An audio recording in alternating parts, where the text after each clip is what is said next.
Branding, a difficult topic that Google just dove into. Today we'll talk about 5 lessons that we can learn from their rebrand. Oh, and it's Halloween!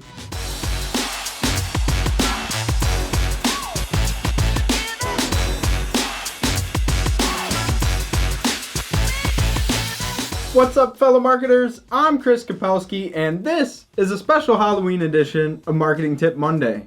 Halloween! It's the perfect time of year to throw on a costume and rebrand yourself for an entire day. And speaking of rebranding, Google just did this with some of their brand new application icons. Have you seen them yet? If not, let me introduce them to you. This provides a valuable opportunity for us to dive into branding and take a look at what they did right and wrong. Today we'll talk about 5 tips to improve your branding.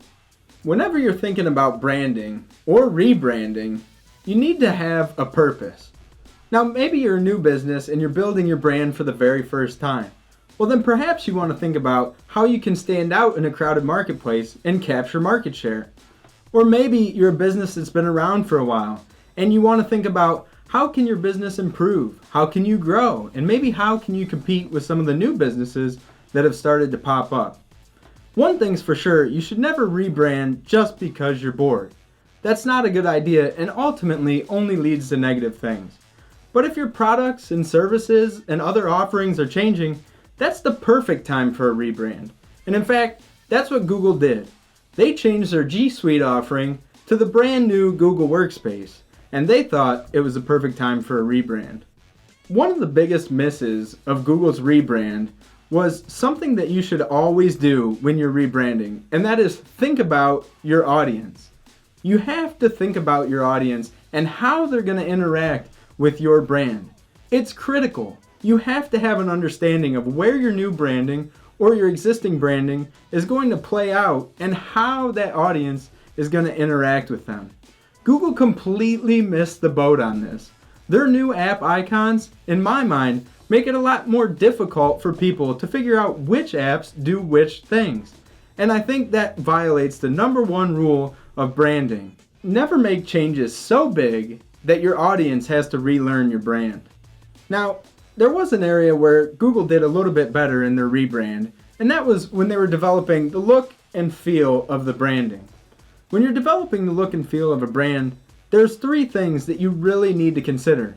And Google did some really well and some not so well. First, you really have to be consistent. Google was extremely consistent. In fact, if you look at the icons, they're all about the same. So in terms of consistency, they really nailed the rebrand. But second, you really need to consider the colors of your branding. And this is where I think Google completely missed. They've spent the last decade explaining to us what their brand colors are and essentially didn't follow those brand guidelines at all with the new icons. For example, we know that Gmail is supposed to be red and Google Calendar has always been blue. And while they did use those colors prominently in the new icons, they just don't stand out enough. All the icons really start to blend together, and this is ultimately why I think they missed in the color category. Last but not least, you really have to modernize your brand. When you're developing a look and feel, it's important that it's modern. You have to fit in, but not too much, with the current standards of today. Google did a good job of modernizing their brand, and I think all their icons will blend into the marketplaces where they exist. But we'll see how it goes. Once you've mastered your look and feel, you can move on to the next step, and that is to give your brand a personality. Brands that have personality to them rise far above brands that don't. When you're working on your brand personality, you should consider a few things like what your business does, what industry you're in, and even your business values that you hold true. When you do those sorts of things, you'll create a business with a strong personality. Dove, Tom's, and Red Bull are 3 great examples of brands that have taken their personality to the next level. After all, we all know that Red Bull gives you wings. Their brand personality creates confidence. And this is where I think Google fell a little short with their new app icons. While we have confidence that Google's a strong brand, after all, they've been around forever and they're going to continue to be around. I don't think we have the confidence that their apps in particular will stick around. Google's cut a lot of their apps, Specifically, Google Music was the latest casualty of this. And I think we're uncertain as to whether those apps and other apps in the program will stick around. But who knows? Perhaps it was done on purpose. Maybe Google's so smart that they created consistency so that we wouldn't know when a couple of their apps disappeared. The last critical aspect of branding I think Google nailed, and that is they created a brand that stands out. We live in such a noisy world that if you don't create a brand that can rise above that noise, nobody will know about or care about your brand. And that's obviously not a good thing.